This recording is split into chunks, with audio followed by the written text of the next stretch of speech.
Buenos días, vamos a continuar con la audiencia que corresponde a la carpeta 19-2018-9. Para efectos del audio y video se da cuenta que el colegiado está conformado por Ramiro Salinas Siccha, el doctor Juan Guillermo Piscoya y el doctor Víctor Enrique Sumerinde, jueces superiores, integrantes del colegiado. En esta oportunidad dirige el debate el doctor Enrique Sumerinde. Muchas gracias, señor presidente. Buenos días con todos. Señor secretario, ¿de cuenta de la asistencia el día de hoy? Buenos días, señor presidente e integrantes del colegiado, partes procesales y público asistente. Doy cuenta de la presencia de, por parte del Ministerio Público, el fiscal adjunto superior Regis Oliver Chávez Sánchez y por parte de la defensa de Pedro Pablo Kuczynski Godard, el abogado César Augusto Nakazaki Servibón. Eso es todo cuanto tengo que informar. ¿Escrito pendiente de dar cuenta? No, señor magistrado, no hay escrito pendiente de dar cuenta. Bien, muchas gracias. Es materia de apelación la resolución número 3 de fecha 14 de diciembre del año 2018, por la que se resuelve declarar fundada la tutela de derechos propuesta por la defensa técnica del investigado Pedro Pablo Kuczynski Godard, y ordenaron que el Ministerio Público disponga la instalación del grupo de trabajo conformado por el perito oficial y los peritos de parte, así como la instalación respecto de los días a efectos de que se dé cumplimiento a lo establecido en el artículo 177, apartado 2 del Código Procesal Penal. Artículo 177, perito de parte, producido el nombramiento de peritos, los sujetos procesales dentro del quinto día de notificados o otro plazo que acuerde el juez, pueden designar cada uno por su cuenta los peritos que consideren necesarios. El perito de parte está facultado a presenciar las operaciones periciales del perito oficial, hacer las observaciones y dejar las constancias que su técnica le aconseje. Las operaciones periciales deben esperar la designación del perito de parte, salvo que sean sumamente urgentes o en extremos simples. Bien, señor fiscal, que se queda interpuesto el recurso impugnatorio, ¿se ratifica el recurso impugnatorio? No ratificamos, señor. Bien, puede entonces sustentar su recurso, por favor. Gracias. Con su venia, señor juez superior ponente, oportunamente solicitamos la presentación de diapositivas para graficar nuestra argumentación. Correcto. Bien, tiene 10 minutos para poder efectuar su argumentación. Correcto, señor magistrado. En el presente caso, como ocurre siempre, señor magistrado, es importante poder entender cuál es el objeto del debate. Y en torno a una incidencia que plantea como discusión una tutela de derechos, los dos aspectos que pueden discutirse son la procedencia de la tutela planteada o el carácter fundado o infundado del mecanismo tutelar en cuestión. En el presente caso, no se encuentra desacuerdo con la resolución apelada en el sentido que la articulación deducida por la defensa del señor Kuczynski Godard es procedente en tanto apunta a la tutela del derecho a la prueba, que está intrínsecamente vinculado al derecho a la defensa. Así lo tiene declarado, por ejemplo, la Corte Interamericana de Derechos Humanos en el caso Polo Rivera y otros versus Perú en su sentencia del 21 de octubre del 2016. Siendo entonces el objeto del debate lo relativo al carácter fundado o infundado del mecanismo tutelar en cuestión, corresponde entonces realizar algunas consideraciones en torno a lo mismo. Y el tema en discusión es uno eminentemente normativo. La discusión que nos convoca esta audiencia es evidentemente una discusión de derecho. Para empezar, el tema, objeto del debate, gira en torno a la lectura y a la interpretación, consecuencia de esa lectura, que pueda recaer sobre el artículo 177 del Código Procesal Penal. Pero es importante tener en consideración, primero, que la interpretación, como lo sostiene la profesora española Patricia Cuenca Gómez, de la Universidad Carlos III de Madrid, es una actividad compleja y problemática, compleja por especialmente la actividad que demanda en el operador jurisdiccional, y problemática en la medida en que los resultados que esta actividad arroja no son unívocos, sino están eventualmente vinculados a la aplicación del derecho. La actividad exegética evidentemente no es una actividad que esté regulada por fórmulas objetivas, sino es una actividad estrictamente intelectual, y a eso debe abocarse el operador. La discusión está aquí, señores magistrados, en lo siguiente. El legislador, con el tenor literal de una disposición legal, crea un marco que es rellenado por el juez es interpretado luego por este, en atención a distintos métodos que atienden fundamentalmente a su sentido literal más próximo, hablamos de interpretación literal, a la concepción del legislador histórico, nos referimos ahí al método histórico de interpretación, al contexto sistemático legal, interpretación sistemática, y finalmente al fin de la ley, que es en buena cuenta la interpretación teleológica. Es acertado lo que advierte el profesor Klaus Roxin en el sentido que una interpretación que rebase o vaya más allá del sentido literal posible de una disposición legal no es tal, porque el legislador en buena cuenta solo puede a través de sus palabras expresar su voluntad, y lo que esté por fuera de ellas no rige. Eso es evidentemente incuestionable. Entonces, conviene aquí averiguar si la interpretación que propone la Fiscalía en su escrito de apelación y que esta Fiscalía Superior hace suyo, supera o no, rebasa o no ese sentido literal posible del artículo 177, porque de ello dependerá directamente la respuesta que el colegiado dé frente al interrogante de si es fundada realmente o no la tutela de derechos deducida por el señor Kuczynski-Godard a través de su defensa técnica. La Fiscalía, sobre la base de 3 afirmaciones que voy a desarrollar a continuación, considera que la interpretación que propone respecto del artículo 177 del Código Procesal Penal no desborda el sentido literal posible de la disposición normativa contenida en ese precepto. ¿Y cuáles son las afirmaciones que le llevan a la Fiscalía a sostener que la interpretación teleológica que proponemos no desborda el sentido literal posible de la norma? La siguiente. La primera afirmación: el ejercicio del derecho a participar del imputado a través de un perito de parte en las operaciones que realiza el perito oficial está supeditada a la naturaleza del objeto de la evaluación pericial. Esa participación solamente resulta exigible en aquellos casos en los que el peritaje tiene como objeto la realización de actividades únicas e irrepetibles practicadas a través de la observación directa y sobre la base del contacto sensorial del órgano de prueba, es decir, el perito, con el material peritado. ¿Qué queremos decir en este caso? El artículo 177.2 del Código Procesal Penal reconoce ciertamente el derecho del imputado de participar a través de su perito, el perito de parte, en las operaciones que realiza el perito oficial. Pero ese derecho a participación no puede entenderse en sentido amplio y sin restricción alguna, sino que debe estar en función de la naturaleza del objeto del peritaje. Si nosotros nos imaginamos, por ejemplo, un peritaje médico legal, en el que el objeto es el análisis de una muestra epitelial, naturalmente que la naturaleza de la operación única e irrepetible demanda, exige que el perito de parte participe de ella, porque la muestra por su propia naturaleza ha de extinguirse o desaparecer, y el acto en ese sentido resulta único e irrepetible. Pero ¿podríamos nosotros decir lo mismo de una evaluación de carácter pericial?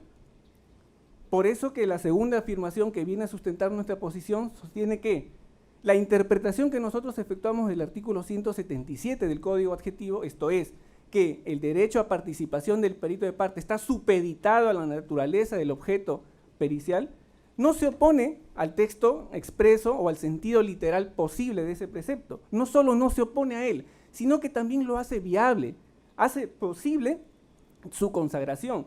Porque en el caso de peritajes contables, que tienen como objeto precisamente el análisis y la evaluación de documentación contable, imaginemos libros contables, estados financieros, comprobantes de pago, etcétera, la lectura, el análisis y la evaluación de esa documentación perfectamente pueden tener lugar en espacios y en momentos distintos, sin que ello haga perder su validez y su eficacia. Por el contrario, si se permitiera, como en este caso pretende la defensa, la participación o la intervención del perito de parte en las operaciones del perito oficial, ¿qué podría observar o cuestionar el perito de parte? Porque eso es a lo que apunta la defensa. ¿Podría cuestionar la lentitud con la que el perito oficial lee los documentos?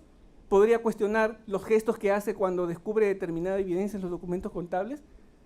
¿Podría cuestionar u objetar el orden en el que aborda la evaluación de la documentación contable? Evidentemente que no. Pero un perito que se encuentra frente a una muestra biológica como la que mencionábamos en nuestro anterior ejemplo, sí podría cuestionar el que el perito oficial, por ejemplo, no deje constancia de la coloración, del olor o de la textura del tejido. Por eso hablamos que la naturaleza del objeto pericial demanda necesariamente una interpretación teleológica de esta disposición para encontrar cuál es su sentido. Directamente conectado entonces con la anterior afirmación viene la tercera, que en buena cuenta viene a completar nuestro argumento. Según el juez de primera instancia, en la resolución que no compartimos, el no permitirle la participación al perito de parte en las operaciones del perito oficial afecta negativamente el derecho a la defensa y como correlato el derecho a la prueba del imputado. Sostiene la defensa, el juzgado de primera instancia, siguiendo la tesis de la defensa, tal cuestión. Sin embargo, la Fiscalía considera que esos derechos no se ven menoscabados, no se ven afectados negativamente, porque el perito de parte mantiene para sí, el perito de parte conserva intacta la posibilidad de evaluar en un espacio y en un momento también distintos a los del perito oficial la documentación contable, objeto del peritaje. Y la Fiscalía en este caso, la defensa no nos podrá negar, le ha reconocido y le ha otorgado a la defensa la posibilidad de ejercer esa facultad, la de evaluar la documentación en el momento en que ellos lo crean conveniente, dándole disposición amplia sobre la carpeta fiscal. Y no solamente eso, sino que tiene expedita el perito de parte la posibilidad, con análisis en su propio análisis, de elaborar un informe de parte que discrepe del oficial e incluso de defenderlo eventualmente en el contexto de un debate dentro de un eventual juicio oral. A lo que queremos llegar, señores magistrados, es a que el derecho del imputado de participar en las operaciones periciales oficiales a través de un perito de parte nada tiene que ver con la facultad del perito de parte de poder discrepar con las conclusiones del perito oficial y de presentar a la vez un informe de parte que lo confronte y eventualmente lo venza, a lo mejor en un juzgamiento oral. Entonces no puede decirse que se afecta negativamente el derecho a la defensa si se establece esta suerte de restricción, porque esta restricción viene sugerida por la propia teleología de la norma. Con lo que nosotros queremos concluir es con esto: el ejercicio de la facultad del perito de parte de postular un informe discrepante nada tiene que ver con el hecho de que éste haya participado o no haya participado en las operaciones efectuadas por el perito oficial. Sea que el perito de parte haya participado en esas operaciones o sea que no lo haya hecho, indistintamente tiene la facultad de elaborar el informe discrepante. Finalmente, la profesora española con la que iniciaba mi locución concluye sosteniendo que la dogmática alemana es la que ha estudiado en profundidad la esencia de la interpretación teleológica. Para una reconocida doctrina, la interpretación finalista consiste, según la citada profesora, en realizar un análisis de la naturaleza de los hechos o de las cosas que son objeto de la regulación legal. En este caso, el colegiado está llamado a evaluar si realmente el sentido de la disposición contenida en el artículo 177 es la de abrir una puerta que permita, en todos los casos, de manera indistinta, a los imputados exigir la participación de su perito en las operaciones periciales oficiales. En este caso, señor magistrado, no se trata simplemente de exquisiteces terminológicas o de situaciones que colindan con la arrogancia por parte de la Fiscalía. Aquí se trata de una decisión judicial impugnada que pone en un mismo nivel o en un nivel de horizontalidad al perito oficial y al perito de parte. La defensa ha citado en su escrito de tutela al profesor César San Martín Castro y lo ha hecho con absoluta propiedad. El órgano de prueba en el proceso penal es el perito oficial.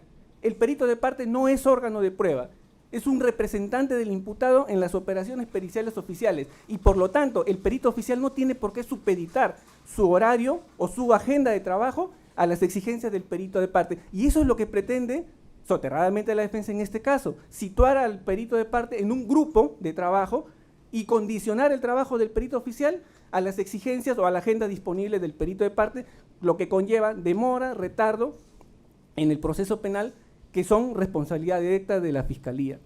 En este caso, la Fiscalía ha sido clara al responder las distintas solicitudes de la defensa técnica antes de llevar a cabo la tutela, y le ha expresado con toda claridad que tiene a disposición la carpeta, que sus peritos de parte pueden examinarla cuando ellos creen conveniente, pero que no tienen el derecho a condicionar el trabajo, la forma de trabajo y el horario de los peritos oficiales, formando parte de un denominado grupo de coordinación. Porque lo que se hace en un grupo de coordinación es eso, coordinar. Y el perito oficial no tiene por qué coordinar nada con los peritos de parte, porque estos no son órganos de prueba en el proceso. Sobre esa base, señores magistrados, la Fiscalía considera que la resolución venida en grado debe ser revocada por el colegiado superior y debe declararse infundada la tutela de derechos planteada por la defensa, manteniéndose en sus estrictos términos lo que prescribe el artículo 177 del Código Procesal Penal. Gracias. Muchas gracias. La defensa tiene el uso de la palabra por espacio de 10 minutos. Gracias, señores jueces superiores. ¿Cómo se interpreta una ley procesal? La primera interpretación que se exige a una ley procesal penal es una interpretación constitucional. Entonces, la interpretación del artículo 177 debe hacerse de la manera que pueda realizar mejor el derecho fundamental que está atrás de esa regla. Derecho a la prueba o derecho a la defensa.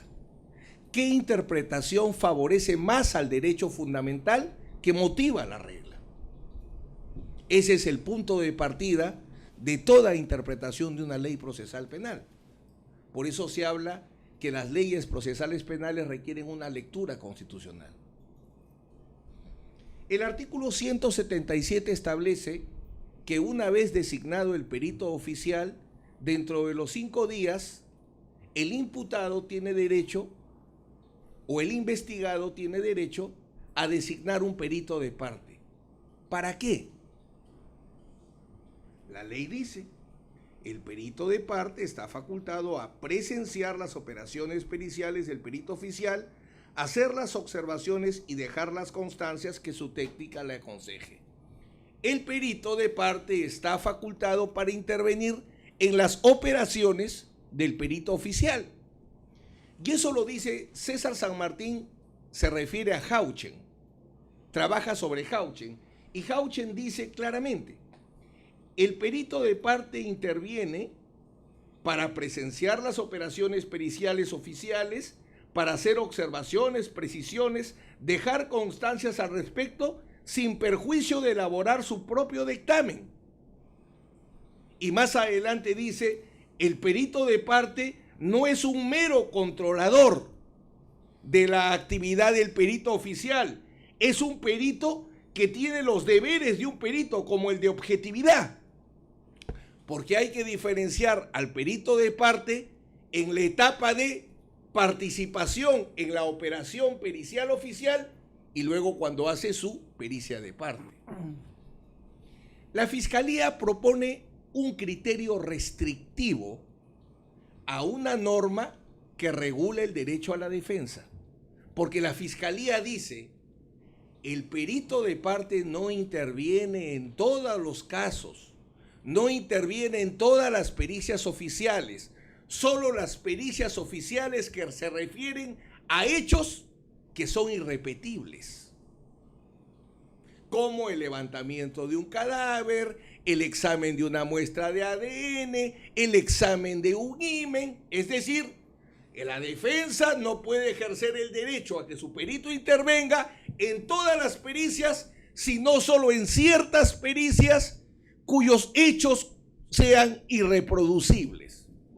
Primera pregunta, ¿es un criterio que restringe al derecho a la defensa o lo amplía? Lo restringe, primer problema. Segundo problema, ¿tiene base legal? ¿Alguna parte de la norma permite decir en ciertas pericias interviene y en otras no? No. ¿Tiene base epistemológica? Menos. Si alguna pericia se ha desarrollado en el Perú, al lado de la pericia médico-legal, es la pericia contable. Y la pericia contable, su práctica ha demostrado el por qué se creó esta norma, que el perito de parte intervenga en las operaciones del perito oficial. Y pongo un ejemplo. El caso más largo de función pública, de delito de función pública de la historia del Perú. El caso de la familia Chacón Málaga, 13 años. A discutir si había balance o desbalance patrimonial, enriquecimiento ilícito. Como locura, economistas convocados por la Fiscalía contra contadores convocados por la defensa. La Corte Suprema tuvo que superanular todo el juicio y las pericias, porque como los economistas se enfrentaban a los contadores. Pero ¿cuál es el problema que hasta ahora subsiste? Casi todos los peritos oficiales tienen como metodología para establecer el balance o desbalance patrimonial trabajar sin saldo inicial. Consideran que no hay saldo inicial para las personas naturales o consideran que el saldo inicial es la declaración jurada y no el patrimonio histórico. Tanto se generó este debate que tuvimos que ir hasta la Corte Suprema, a través del recurso de nulidad 2939-2015, Sala Penal Permanente, el 12 de julio del 2017, ya para acabar con la tragedia de la familia Chacón, dice: no puede hacerse pericia contable y no puede determinarse el balance o desbalance patrimonial sin establecer un saldo inicial. Entonces, ¿qué hace un perito de parte? Se reúne con el perito oficial y le dice: ¿qué metodología vas a seguir? ¿Vamos a trabajar con saldo inicial o no? No, no quiero trabajar. Se deja constancia. El perito oficial va a trabajar sin saldo inicial. Segundo ejemplo. Los peritos oficiales en su mayoría, para establecer las cantidades, utilizan una tasa promedio anual. Cuando las reglas contables dicen, cuando se trata de dolarizar las operaciones, tasa promedio anual, tasa promedio mensual. ¿Qué dicen las reglas de la contabilidad? Tiene que tener la tasa diaria vigente al momento de la operación. Los peritos oficiales dicen: los gastos familiares se determinan de acuerdo a las reglas de las unidades impositivas que se aplica para el impuesto a la renta. El perito de parte dice: no, tiene que ser con la remuneración mínima vital, que es un criterio que permite establecer mejor cuánto gasta una familia para la canasta familiar.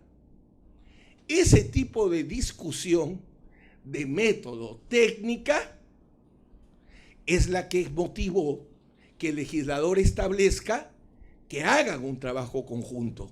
Porque lo que aspira al legislador, nos habla el señor fiscal de interpretación teleológica, es que como se trata de una prueba científica y se supone que la ciencia es objetiva, se aspira a que no haya pericias discrepantes por las puras. Al punto tal que la norma dice más adelante: si hubiese observaciones a la pericia oficial, se hace una pericia de parte. O sea, la pericia de parte ya no es un capricho, no es que quiero hacerla. La pericia de parte la hago y vamos a la norma. El 179. El perito de parte que discrepe con las conclusiones del informe pericial oficial puede presentar su propio informe, que se ajustará a las reglas tales. Y por eso, esto que planteamos funciona en todos los casos, menos en la fiscalía del doctor José Domingo Pérez. Caso Ollanta Humala, cuando lo manejaba Juárez, desde el comienzo, porque Juárez lo sigue manejando. Se instalaron los peritos, formaron su cuaderno y debaten diversos aspectos. Si están de acuerdo, bien, y si no están de acuerdo, dejan constancia. Caso investigación de lavado de activos del fiscal Castellanos contra el APRA, contra el partido aprista Alan García y todos sus ministros. Igual lo estoy anexando. Caso del grupo Wong, todas sus empresas, también a cargo de las fiscalías. Y se establece. Porque el señor fiscal ha citado el argumento técnico y quizás por su honestidad intelectual se ha guardado el otro, que era el principal de la fiscalía. Tenemos pocos peritos y no tienen tiempo. Entonces, en el fondo son los problemas administrativos los que se invocan para afectar un derecho a la defensa. ¿Eso es constitucional, es legal? ¿Yo podría invocar mis problemas administrativos como defensor para afectar las atribuciones del fiscal? Ni siquiera me escucharían. Entonces el tema es concreto. Lo que ha hecho el juez es hacer una interpretación constitucional del artículo 177. La restricción, la interpretación restrictiva que plantea la Fiscalía, solo para ciertos casos, no es de recibo. No es de recibo constitucional porque afecta al derecho fundamental a la defensa, que es inviolable o irrestricto. De todos los derechos y de todas las potestades de las partes, solo una es inviolable y irrestricta: el derecho a la defensa. El legislador lo reconoce expresamente. Por tanto, la restricción no tiene base constitucional, no tiene base legal y no tiene base epistémica. Y central, hablando de las pruebas, porque sí hay necesidad de un trabajo coordinado, quizás para evitar pericias discrepantes o por lo menos dejar constancia desde un primer momento de cuáles son las razones que van a explicar luego las grandes diferencias que un juez que no es científico tendrá luego que valorar en un juicio. ¿A quién le cree de los peritos? Por estas consideraciones, señor presidente, señores jueces superiores, nosotros solicitamos se desestime el recurso de apelación y se confirme el auto objeto de impugnación. Bien, muchas gracias. Señor fiscal, si hace réplica, pero antes de eso le voy a leer el inciso 3 del artículo 7 del título preliminar del Código Procesal Penal, para que también lo tenga en cuenta. Establece: la ley que coacta la libertad o el ejercicio de los derechos procesales de las personas, así como la que limite un poder conferido a las partes o establezca sanciones procesales, será interpretada restrictivamente. La interpretación extensiva y la analogía quedan prohibidas mientras no favorezcan la libertad del imputado o el ejercicio de sus derechos. Tienen en cuenta este artículo título preliminar que determina la política respecto a las interpretaciones de este Código Procesal Penal.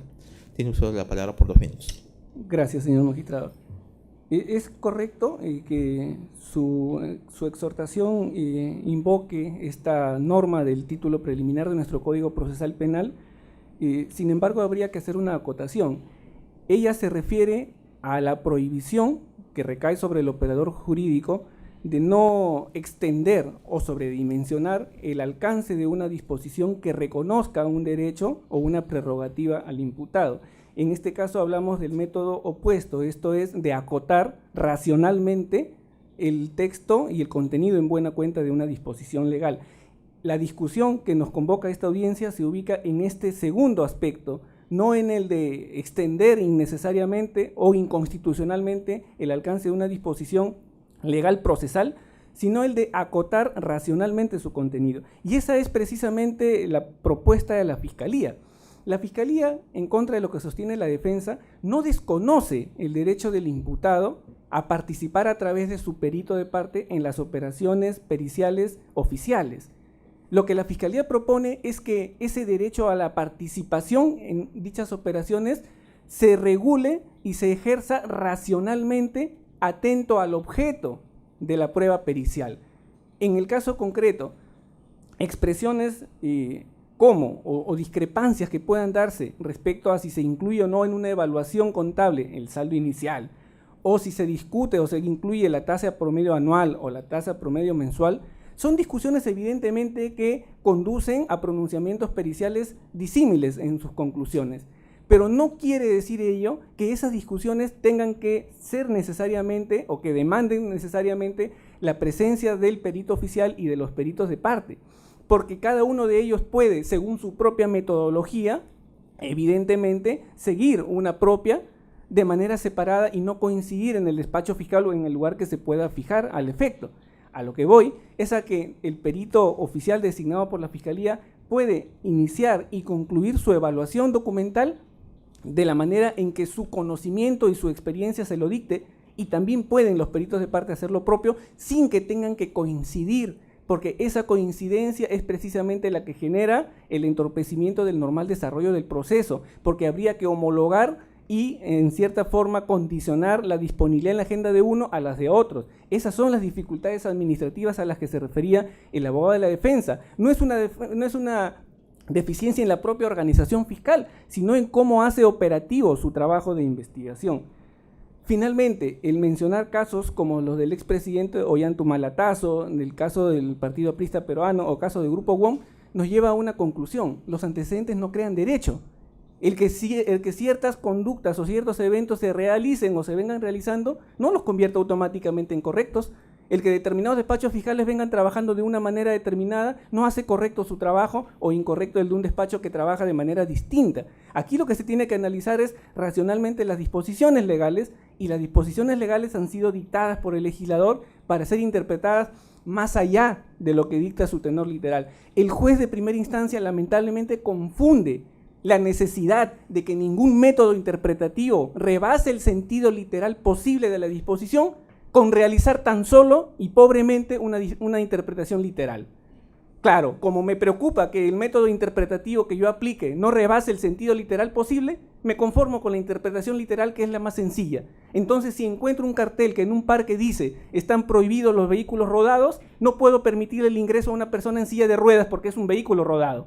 Entonces se tiene que encontrar cuál es el sentido de la disposición para poder entenderla. Y el objeto pericial no es universalmente idéntico en todos los casos, y de lo que hablamos es, repito, no de desconocer un derecho a participación, sino el de cómo regularlo y hacerlo racionalmente ejercitable. Eso es todo, señor juez. Muchas gracias. La defensa, 2 minutos. El fiscal lo que no puede explicar, porque no hay forma, es que hacer decir a la norma lo que no dice para limitar el derecho a la defensa va contra las reglas de interpretación de la ley procesal penal. Cuando se prohíbe, no puedes extender arbitrariamente para afectar el derecho a defensa, no puedes agregar supuestos para limitar. El derecho a la defensa es un derecho que tiene como base el derecho a la libertad. Y así como la fórmula de la libertad es: nadie está obligado a hacer lo que la ley no manda, ni nadie está impedido de hacer lo que la ley no prohíbe, el derecho a la defensa tiene la siguiente regla: se puede realizar todo acto de defensa que no esté expresamente prohibido en la ley. Desde mi primer caso en Lambayeque, la pregunta no era ¿dónde está tu derecho? Yo decía, ¿dónde está la prohibición a mi derecho? Entonces, lo que pretende la Fiscalía de crear un supuesto no previsto en la ley para restringir la intervención del perito de parte no responde a una interpretación literal mal hecha. Lo que responde es a una interpretación constitucional en función de qué derechos se encuentran detrás del artículo 177. ¿El horario del perito? ¿La actividad del perito oficial? ¿O es el derecho a la defensa o el derecho a la prueba? Eso es lo que se encuentra atrás del artículo 177. Y permítanme terminar. Cuando la Fiscalía dice que las prácticas que se hacen, muy importante, en un tema de contabilidad cada uno hace su propia pericia, con todo respeto, es un desconocimiento de la actividad contable pericial. Las reglas periciales contables están regladas por el Colegio de Contadores, que establece a través de acuerdos cuáles son las reglas contables que existen. No es que cada contador hace una pericia como se le da su gana. No es debatible, por ejemplo, si se utiliza saldo inicial o no, porque las reglas contables aprobadas por los comités de peritos del Colegio de Contadores así lo establecen, al punto tal que se ha convertido en jurisprudencia. El decir que el derecho del perito de parte, y con esto termino, dice, en ciertos casos puede intervenir, en otros casos no. ¿Y por qué no se conculca su derecho? Porque tiene derecho a presentar una pericia de parte. Son dos derechos distintos. Un derecho es a que el perito de parte participe en las observaciones para dejar constancia de aclaraciones, de observaciones, Y otro momento es el derecho a que si encuentra observaciones al perito oficial porque no recogió todas las observaciones que se hizo a lo largo del procedimiento pericial, en ese caso recién está habilitada la defensa a presentar su pericia de parte. Tan es así que si no tiene observaciones, no hay pericia de parte. Entonces son razones constitucionales, legales y epistémicas que me llevan a insistir en que confirme la resolución materia del grado. Muchas gracias. ¿Una pregunta? Ninguna. ¿Una pregunta? Sí. Adelante. Sí, señor fiscal, bueno, lo primero es que, habiéndolo escuchado, me he puesto a pensar cómo podría tanto la fiscalía o un juez adelantarse a especular que un perito de parte no pueda hacer observaciones o cuestionamientos, ¿cierto?, a las actividades propias de los peritos oficiales. O sea, ¿cómo podríamos especular, ¿no?, que no va a haber observación cuando la defensa está incluso con ejemplos señalando las posibilidades que podría presentarse en una pericia de parte? Y lo segundo es lo que también se ha recalcado acá, que la pericia de parte aparece como una consecuencia de la discrepancia del perito de parte con las conclusiones de los peritos oficiales. Entonces me puse a pensar, ¿qué tal que si los peritos oficiales y los peritos de parte simultáneamente empiezan a realizar sus labores periciales y el perito de parte culmina antes, incluso? Entonces, ¿cómo opera ahí? ¿Cómo podríamos afirmar que podría existir una pericia de parte que no es el resultado de las conclusiones de los peritos oficiales, porque estos peritos de parte concluyeron primero? Y lo último, que tiene que ver con la comprensión del tipo de sistema que tenemos, ¿no? Teresa Armenta-Deu, en ese interesante libro, Los sistemas procesales penales, muy bien hace la diferenciación del sistema adversativo. O sea, cuando estamos en un sistema adversativo, muy bien, hay dos investigaciones independientes. Investiga la fiscalía, investiga la defensa, ¿no? Y esas investigaciones ocurren en forma paralela, simultánea. Y entonces ahí las investigaciones sí son independientes, ¿no? Pero en nuestro caso no existen dos investigaciones porque nuestro sistema no es un sistema adversativo, es un sistema acusatorio con rasgos adversariales que finalmente Teresa Armenta-Deu dice, eso es propiamente un sistema mixto. Entonces, no es que la postura de la Fiscalía en esta audiencia implica una renuncia a ser dueño de la investigación, porque es el que dirige la investigación, ¿cierto? Y entonces, a veces cuando no entendemos el sistema ocurren malas prácticas, o algunas prácticas, bueno, no malas, pero que a veces no corresponden a nuestro sistema, como ocurrió alguna vez cuando, creo, en Trujillo, los tribunales dispusieron que bajo el argumento de que el sistema era acusatorio, cada parte tenía que notificar a sus órganos de prueba, porque se entendía mal el sistema. Felizmente eso fue corregido posteriormente por un acuerdo plenario. Entonces, el tema estriba, y eso quería su comentario. Usted es un fiscal que en las audiencias que ha participado ha sustentado muy bien sus posiciones, y por eso es que quisiera saber su posición respecto al sistema, porque si no entendemos muy bien al sistema, al crear procedimientos que no están establecidos en la ley, nos estamos convirtiendo en legisladores procesales, que nosotros los jueces no somos legisladores procesales. Sobre eso, ¿qué tiene que decir? Sí. Es difícil de creer, señor magistrado, que en nuestro país tengamos un sistema procesal, para empezar. Allí donde un código procesal penal condensa disposiciones de prácticas inquisitoriales que permiten, por ejemplo, al juez practicar prueba de oficio, allí donde nuestro código permite muchas veces al juez situarse del lado de una de las partes y suplir su actividad, es difícil hablar de un sistema acusatorio puro o acusatorio con rasgos adversariales o inquisitivo. En realidad es muy difícil hablar en nuestro país de un sistema. Lo que queda claro es que la Constitución política, y felizmente el Código Procesal Penal en sintonía con ella, le reconocen al fiscal la facultad de ser director de la investigación. Y en esa lógica, la Fiscalía no renuncia ni expresa ni implícitamente a su poder, deber de conducir la investigación del delito. Todo lo contrario, la Fiscalía pretende con esta incidencia, con estos argumentos que hoy planteamos, conservar para sí esa facultad constitucional que a la vez encierra un deber. ¿Por qué? Porque sin negarle el derecho al imputado de participar en las operaciones periciales, regula racionalmente la forma en que se ejercita ese derecho. O sea, sería descabellado por parte de la Fiscalía pretender desconocer una disposición tan clara como la del 177.2. El derecho a participar existe como tal y debemos reconocerlo. Lo que el órgano jurisdiccional está llamado es a regular la manera en que ese derecho se ejercita en casos puntuales y concretos. Porque unos son los casos en los que la operación pericial es única e irrepetible. El caso de los peritajes médicos legales es clarísimo al respecto. Pero otro es el objeto pericial cuando la operación de análisis y evaluación se puede realizar en un momento y en un espacio distintos sin afectar su validez y su eficacia. Siguiendo sus propios parámetros, los que él cree correctos, el perito oficial empieza el análisis de la documentación contable y arriba con la formulación de conclusiones, y lo propio ha de hacer el perito de parte en su momento.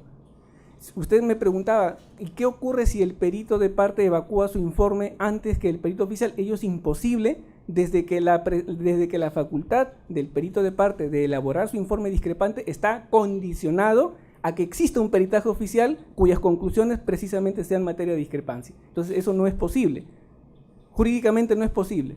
Por eso es que nosotros consideramos que nuestra posición, lejos de ser una posición cerrada, no abierta a algún criterio interpretativo adicional, sí es una interpretación constitucional que además atiende a la teleología de la norma y no a su simple texto o tenor literal. Bien, nada más de mi parte, salvo que el señor defensor quiera decir algo. Permítame, porque sus preguntas son muy importantes, señor juez superior. El sistema constitucional, el sistema procesal que existe es claro, porque el sistema acusatorio no nace con el Código Procesal Penal, sino con la Constitución, cuando diferencia la acción de la jurisdicción. Lo que hace el Código es positivizar un sistema que tiene rango constitucional, a diferencia de otros países. O sea, es claro el sistema que ha definido el señor juez superior. Es un sistema acusatorio con rasgos adversariales. ¿Por qué no llega a ser adversarial? Porque la investigación preparatoria se le ha entregado a la Fiscalía. El nombre completo debería ser investigación preparatoria de la acusación. La decisión de abrir proceso penal y realizar la etapa más larga del proceso para preparar la mejor acusación que justifique la pena del juicio oral banquillo o la pena banquillo del juicio oral. Ahora, lo que tiene que hacer el fiscal, que es el dueño de la investigación preparatoria, es cumplir con un límite fundamental. Los actos de investigación tienen que estar controlados por la ley. Todo acto de investigación tiene que hacerse de acuerdo a la ley. Y la ley establece la regulación de una pericia oficial. Porque dentro de las hipótesis que planteaba el doctor Piscoya, yo me permito plantear otra, que también he discutido. ¿Qué pasa si el fiscal no quiere trabajar con actividad pericial? No quiere peritos. Y no designa peritos. ¿Eso implicaría que la defensa no puede designar un perito? Esa interpretación sería inconstitucional también. Por eso es que quienes trabajan la teoría de la prueba entienden que lo que ha hecho es simplemente regular el procedimiento si el fiscal decide hacer una pericia oficial. Si el fiscal decide hacer una pericia oficial, le genera una limitación a la defensa, ahí sí. Porque si designa perito oficial, la defensa solo puede en el primer momento intervenir para observar, y solo si se mantienen las observaciones, como bien ha marcado, queda habilitado para hacer un peritaje de parte. Miren qué importante la diferencia. Si el fiscal no acude a la actividad de investigación pericial, se designa su perito de parte y trabaja bajo la responsabilidad de la defensa. Pero si la fiscalía decide utilizar la técnica de investigación pericial, le genera una limitación al defensor. La pericia de parte tiene que ser posterior a la pericia de oficio. Entonces, ¿cómo hacemos balance ahí? Si la pericia de parte tiene que ser posterior a la pericia de oficio, porque dice solo si hay observaciones. Y es lógico, porque si estás de acuerdo, ¿para qué vas a hacer pericia? Entonces, para esa primera parte, no verse afectada, sino equilibrada, entra el perito de parte para ir dejando constancia a las observaciones y darle la oportunidad al perito de oficio que las levante. Señor perito de oficio, trabaje con saldo inicial. Acá está la ejecutoria de la Corte Suprema, el caso Chacón. No se me da la gana. Perfecto. Se deja constancia y en su momento será una de las razones de la pericia de parte. Así que sistema acusatorio hay un procedimiento legal para la pericia oficial, ese procedimiento legal le genera limitaciones a la defensa y para compensar esas limitaciones es que hay la intervención del perito de parte en las operaciones oficiales. Por eso insistimos en nuestra posición. Bien. Ninguna. Bien, muchas gracias. Entonces hemos concluido la audiencia. La resolución va a ser notificada en sus casillas electrónicas en el tiempo oportuno. Hemos concluido.